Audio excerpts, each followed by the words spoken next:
The paradox of being busy, how it's actually making you fail. Have you ever noticed how we wear being busy like a badge of honor? It's almost like a competition who's juggling the most, who's sleeping the least, who's booked back to back with meetings, deadlines, errands, and endless tasks. We live in a culture where being constantly in motion is equated with being successful, valuable, and even virtuous. But what if I told you that this obsession with busyness, this constant need to do more, is not only making us less productive, but is quietly, insidiously making us fail? Not just fail at work or school, but fail at life, at meaning, at becoming who we truly are. I'm not here to criticize your hustle. I've been there, I've lived it. I've built empires by working around the clock, chasing opportunities, pushing limits. But I've also hit walls that no amount of effort could smash through. And that's when I started asking myself, what if being busy is not a sign of success, but a symptom of something deeper? Something broken? That's what this journey is about. We're going to break down the philosophy of busyness, not just in terms of time management, but in the way it intersects with identity, meaning, and failure. This isn't just about productivity hacks. This is about the soul. Because if we're too busy to ask why we're doing what we're doing, then who's really in control of our lives? From the very beginning, we are conditioned to believe that doing more means being more. School teaches us to fill every waking moment with homework, extracurriculars, and preparation for the next level. Work rewards those who stay late, answer emails on weekends, and sacrifice rest for results.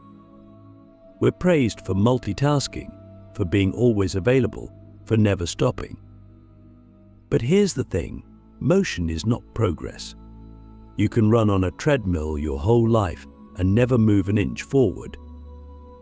So here's the first big question I want you to sit with. Are you actually moving towards something meaningful, or are you just moving?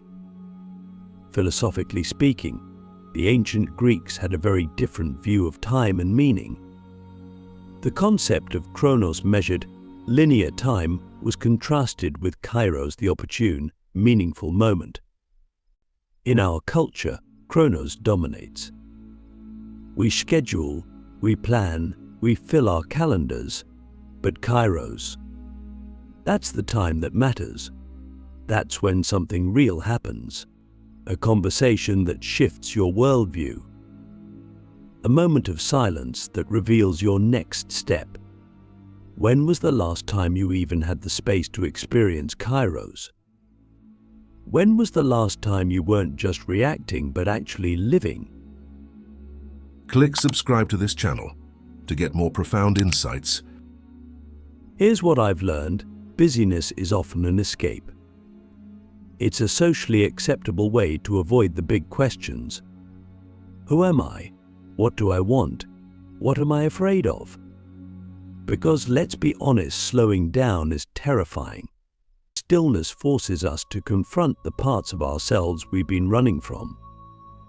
And modern life gives us 1,000 ways to keep running. Notifications, deadlines, endless scrolling. But the truth is, the more you fill your life with noise, the less you can hear your inner voice. And if you can't hear that voice, how will you ever know what you truly want? Let's go even deeper.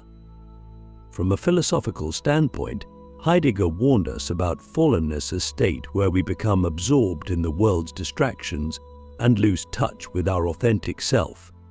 Sound familiar? It's the state of being so caught up in the busyness of life that we forget to question it. We become what the world wants us to be, not who we are. And we confuse doing a lot with doing what matters. But here's the thing, if you don't define success for yourself, someone else will define it for you. And chances are, their version will keep you busy but never fulfilled. Think about it.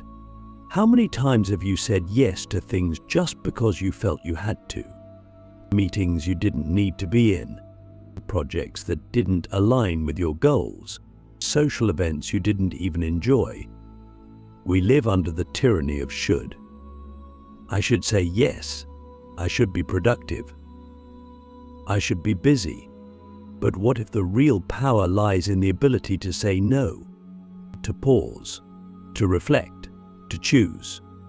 You see, the paradox is this: we think being busy is making us succeed, when in fact it may be the very thing holding us back. Because busyness without clarity is chaos. It's movement without direction. It's effort without intention. And over time, that kind of life leads to burnout, disillusionment, and regret. We wake up one day and realize we've climbed a ladder that was leaning against the wrong wall. So here's the challenge I want to give you. For just a moment, question the cult of busyness. But ask yourself, what am I really trying to prove? Who am I trying to impress? What would happen if I stopped doing everything and started doing only what matters? We're going to go deeper. We're going to unpack why we equate busyness with worth, what this obsession is doing to our minds and souls, and how to escape the trap. But first, take this in. Are you busy building a life, or just distracting yourself from the life you're afraid to live? The invisible addiction, why we crave busyness more than meaning. Let's be honest with ourselves, busyness feels good. There's a strange high that comes from checking things off a to-do list, from packing your calendar so tight there's barely room to breathe. It gives us a sense of control, of momentum, of importance. When we say, "I'm so busy," what we're often really saying is, "I matter. I'm needed. I'm doing something." But what if I told you that this feeling, this rush, isn't just a cultural norm or a productivity mindset? What if it's an addiction? Not in the way we talk about substance abuse, but in the deeper, more insidious way that something can consume our attention, warp our values, and shape our identity. We don't just tolerate busyness, we crave it. Because it keeps us from sitting in the discomfort of stillness. It gives us something to do so we don't have to wonder who we are. And meaning. That's harder. To pursue meaning means to face uncertainty. It means asking questions that don't have easy answers. It means going inward instead of outward. And in a world that rewards output, productivity, and external validation, turning inward feels almost rebellious. But look closely, and you'll see how busyness seduces us. It whispers to us that we're doing great, even when we're falling apart. It gives us structure, identity, and even a sense of morality. Think about how we praise people who are always grinding or never stop. We treat exhaustion like a trophy. But here's the dark truth. Being busy all the time isn't a reflection of how strong we are, it's often a reflection of how afraid we are. Afraid of failure, afraid of irrelevance, afraid of what might happen if we stopped moving and actually started feeling. And this addiction is reinforced at every level. Social media amplifies it. Work culture institutionalizes it. Even our casual conversations are laced with it. When someone asks how we are, we default to busy, as if that alone answers everything. As if being busy justifies our existence. But what does that say about our relationship with meaning? Have we so completely outsourced our self-worth to the things we do that we no longer know how to just be? Philosophically, this speaks to a deeper issue of identity. The existentialists Sartre, Camus, Kierkegaard, they all wrestled with the question of what it means to be authentically human. And they warned us, society will always try to give you an identity, pre-packaged with expectations.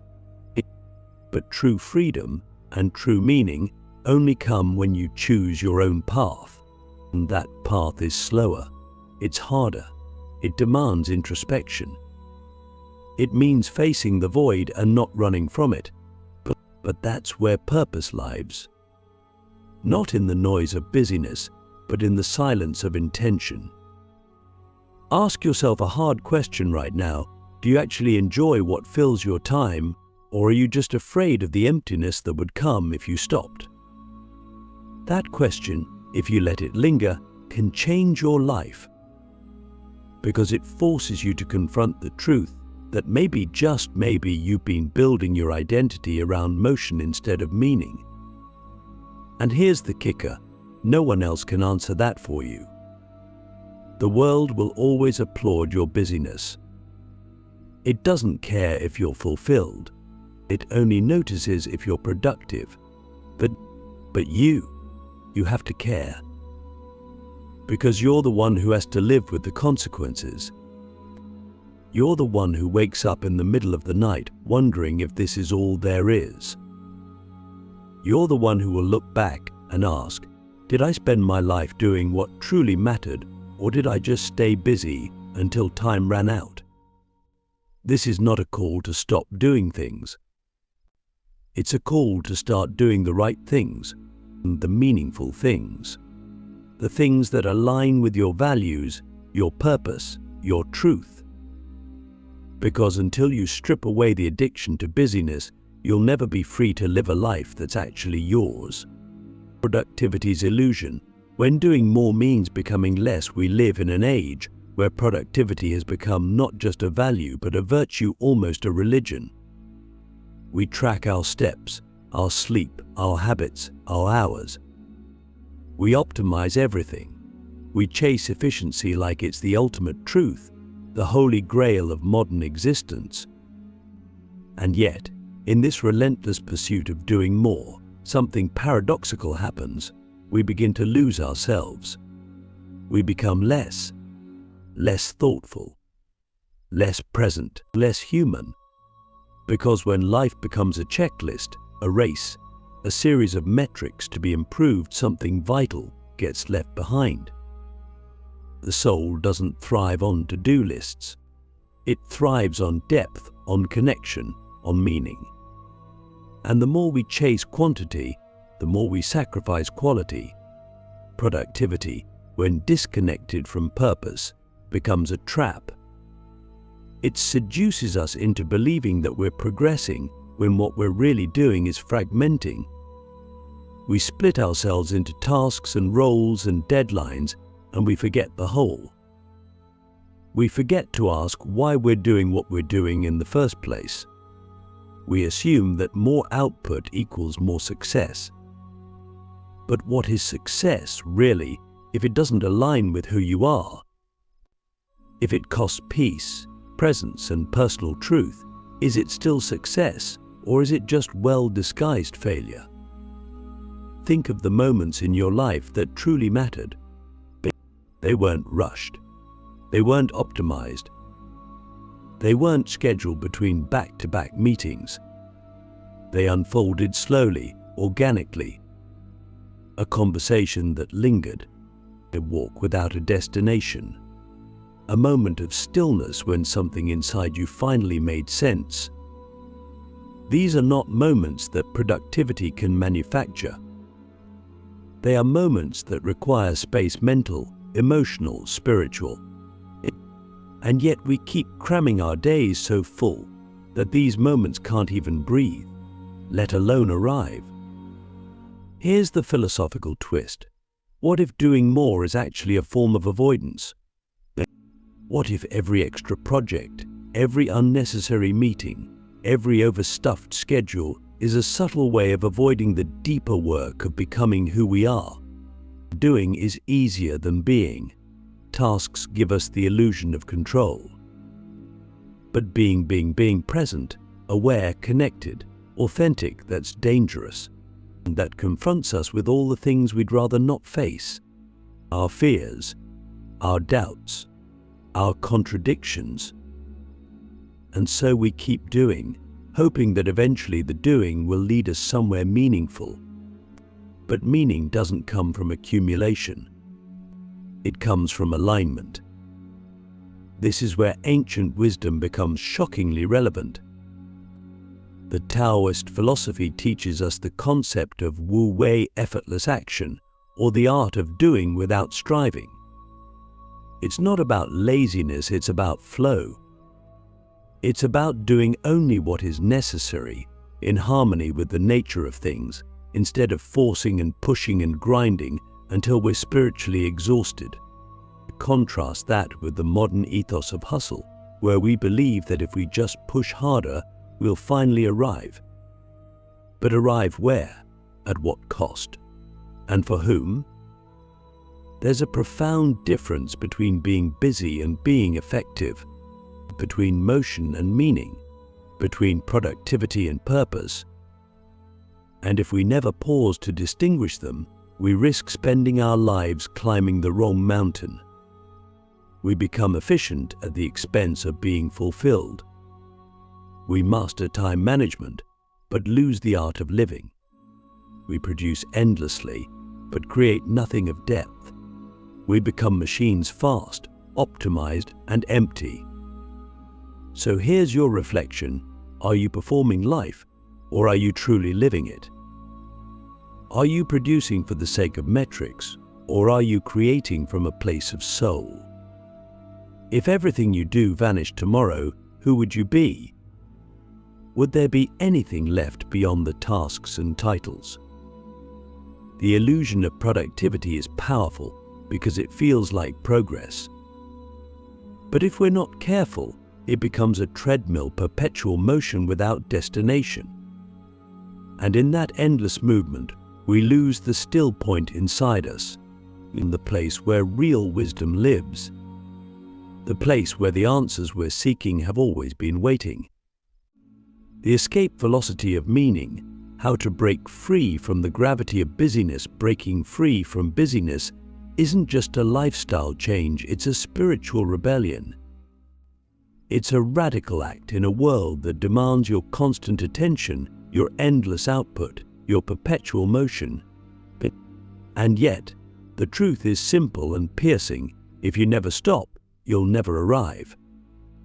If you don't break orbit from the gravitational pull of busyness, you'll spend your life circling meaning without ever touching it. So how do we break free? How do we reach escape velocity, not just physically, but philosophically, emotionally, existentially? It begins with a shift in awareness. You must first see the machine for what it is. See how deeply ingrained the cult of busyness is in your identity. See how it's been rewarded, applauded, even worshipped. See how it's shaped your values, how you measure worth by how much you do, how fast you respond, how little you rest. Notice how rest feels like guilt, how stillness feels like failure. That's not natural, that's programming. And until you question it, it will own you. Here's the truth the world won't tell you. You don't need to do more to be enough. You don't need a packed schedule to prove your value.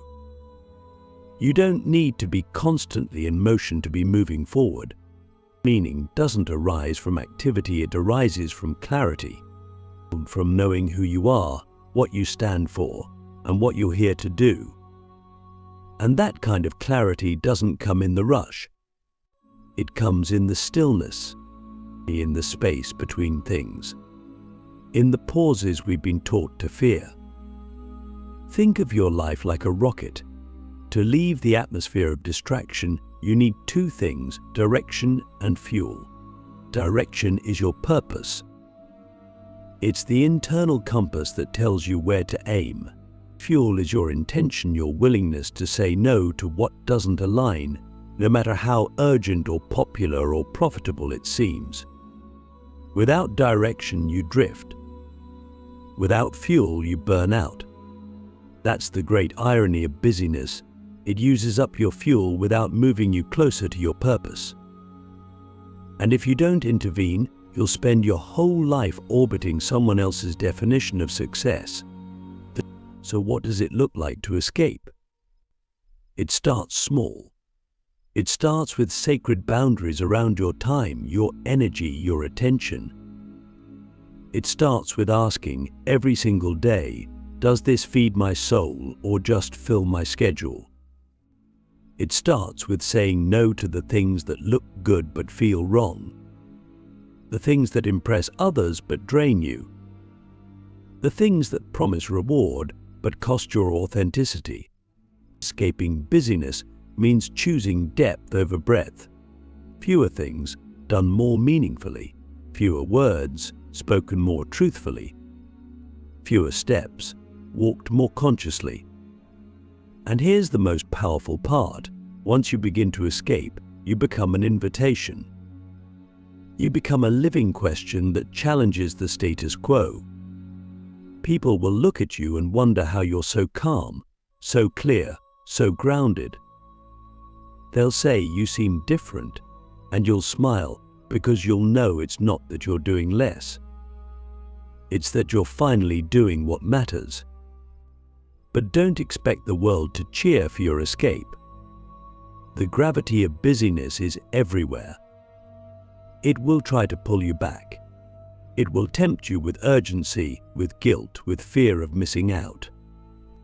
But if you remember who you are and why you're here, those forces lose their power.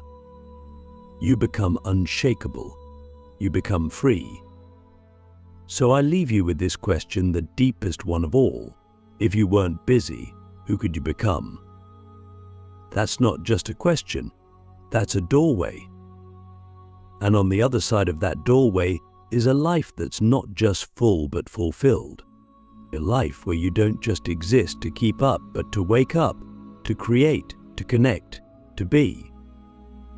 Because in the end, the point of life isn't to be busy. It's to be alive.